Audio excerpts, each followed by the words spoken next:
Hello po. So, ngayon nga po ay 9:10 na ng gabi. So, malapit na tayo matulog. Dito po sa Alberta, 1 hour advance po sa BC. So, kung dito ay 9:10 dito sa Alberta, sa BC ay 8:10. Yan. Mas advance po dito ng 1 hour.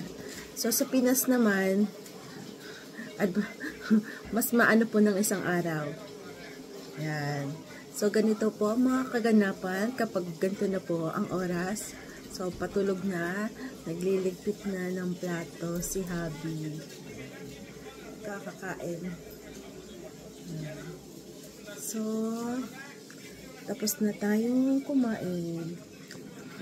Yan. Wala ng kanin. Ibos tayo ng kanin para ma-diet.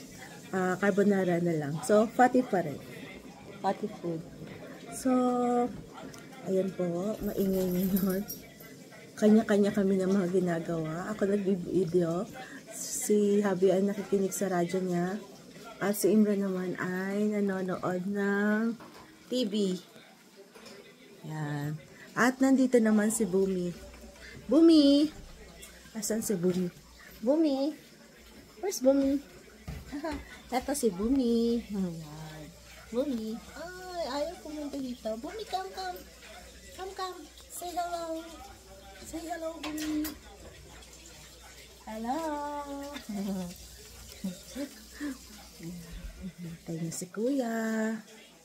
So, mahilig lang tayo magpahinga kapag off. Kasi kailangan na natin ng lakas. Kapag off, ganyan lang tayo. Relax, relax. Tambay lang dito sa bahay. Simple lang po ang buhay dito. Tambay. Kapag may pagkakataong magpahinga, kailangan magpahinga. Dahil nakakapagod po sa work. Dito sulit ang bayad ng mga employer. Kasi susulitin ang bawat minuto sa pag-work. Sa iba naman, ganun pa rin. Mas nakakapagod dito mag-work kaysa sa ibang lugar or bansa. I'm not sure, pero sa Pinas po kasi mas relax ang trabaho sa Pinas. Nung nag-Kuwait ako, mas nakakapagod sa Kuwait. Pero nung nag-Canada ako, mas nakakapagod dito. So, ganun po yung level ng pagtatrabaho. So, yun lang po. Kwentuhan po muna tayo ulit. Lagi na lang tayo magkwentuhan muna kapag may pagkakataon po. Ayan. So, ganito lang po dito. Tambay-tambay lang kapag wala pong ginagawa. Minsan naubusan tayo ng content. Meron na po ba kayong mga na-monetize na po ba kayo? Malaki na po ba ang inyong mga kita? So, congratulations po sa inyo. Yan. So, tuloy-tuloy lang po tayo. Minsan, pag wala tayong maisip, wala may content, parang gusto na rin natin mag-stop. Pero, ganun po talaga kapag may gusto po tayong gawin sa buhay natin, i-push natin. Push-push lang. Push-push. Yan. Guys, papakita ko sa inyo sa labas. Yan, sa labasan. Tahimik lang. Kahit na 9 o'clock na ng gabi dito. Yan. Maliwanag pa rin. Kagabi naghihintay tayo ng aurora or northern lights. Wala tayong nakita. Kailangan natin pumunta sa malayo. Ayun si Kuya. Busy siya sa paghahalaman. Ayan.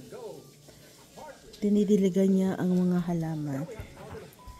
Kanina pa siya dyan. Saka sila tita, tito, si Habi din. May lahat sila sa halaman.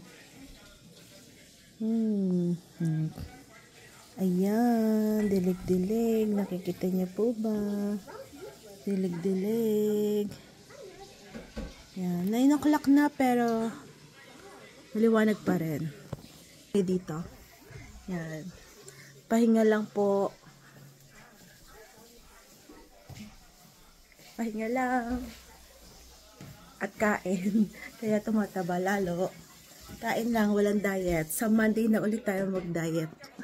Kasi kapag family day, so hindi may iwasan. Kain-kain. Yan. So, sa Monday na ulit. Sira ulit ang diet. Yan. Ganyan lang po ang buhay dito sa Canada. Sa busy kami, medyo mas nakakapagod doon magtrabaho sa busy. Busy lagi doon. Kaya busy. British Columbia. Pero nakakamiss yung ganda ng place doon. Pero 12% nga ang tax.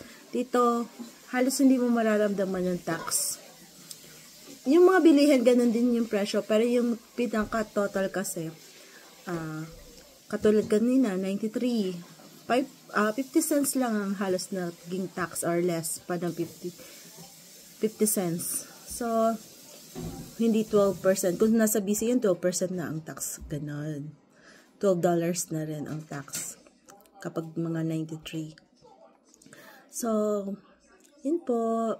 Ito lang ang buhay sa Alberta. Simple. Minsan, adjust lang sa schedule at kung ano po. Kasi, syempre, may maliit pa rin tayo. 10 years old. So, kailangan pa rin nating bantayan mabuti. Yan. So, hindi pa siya pwedeng iwan. Kaya maganda dito. Kasi nandito yung mga tita ko, pinsan ko, tito. Yan. Kapag wala pa kami, nandito yung anak ko. Yan. May kasama. Yun ang maganda dito. Sa busy kasi, so kami lang tatlo, kailangan namin mag-adjust sa schedule namin. So, kaya naging panggabi si Habi noon. Ako ang pang-umaga or hanggang panggabi. Tapos, papasok na siya. So, adjust sa schedule para may kasama sa bahay si Imran, yung baby ko. Baby Damulag. Ganon. Dito, ganito buhay dito sa Canada. Kasi, medyo mahal ang magpaalaga dito. Mas malaki pa sa minimum na sahod. Yan. Usually, mga minimum dito, nasa 16.5 lang.